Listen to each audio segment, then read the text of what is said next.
This group of exercises is the weight shifting group, and kind of the value in this group is it's some of the earlier movements that we introduce to patients once they're able to stay steady in static standing. So the exercises in this group include lateral weight shifting, which is side to side, rotational, which is pivoting or turning without moving the feet, forward and back, where they're in a split stance, rocking forward and back, and then lastly hip swivels.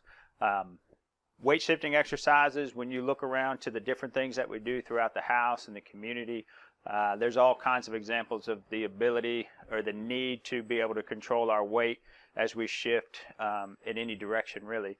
But just take something simple like walking. We have to shift one way to be able to unweight a foot so we can pick it up and step with it. Same thing going upstairs, curbs. If we reach deep into a pantry, we've got to shift that weight forward so we can extend out and reach out.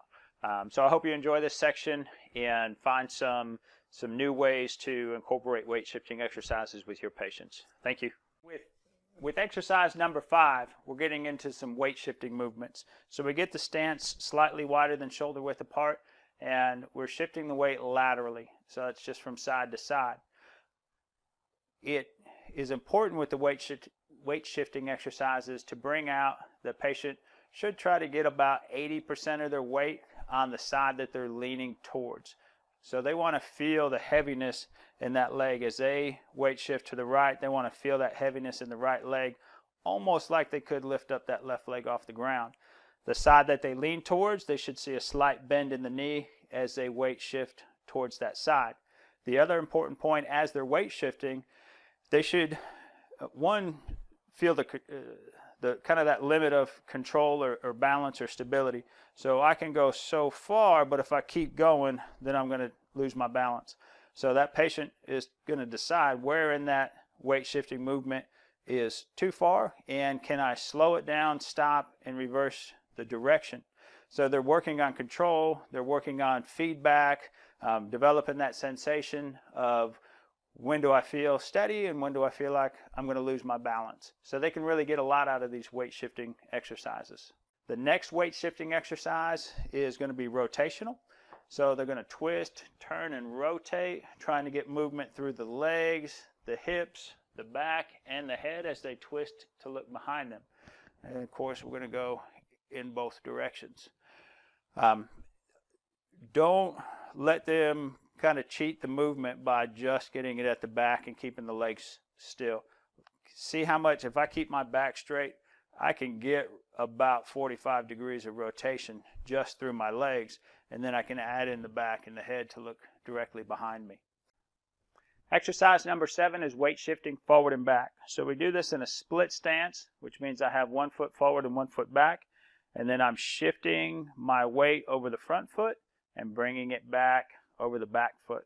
Trying to get into a shoot for about 80% of my weight coming down through the front foot, and about 80% of my weight coming down through the back foot. Typically of the weight shifting exercises, this is one of the more challenging ones for patients. They get to that forward weight shifting movement and they get a little unsteady in the medial lateral directions.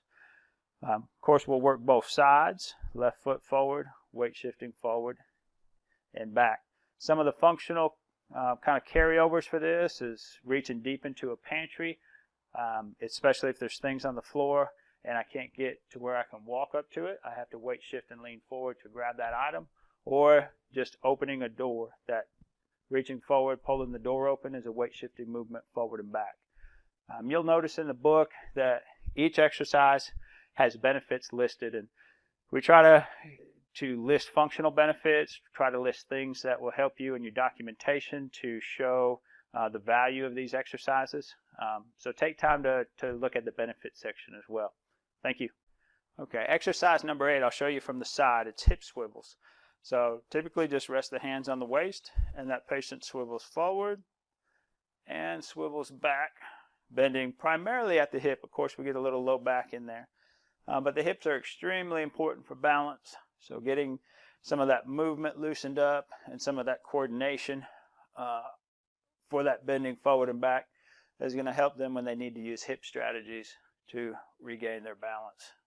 And this exercise generally just feels pretty good. If somebody has pain, some stenosis in the back, and they feel pain as they back bend, of course let pain be your guide.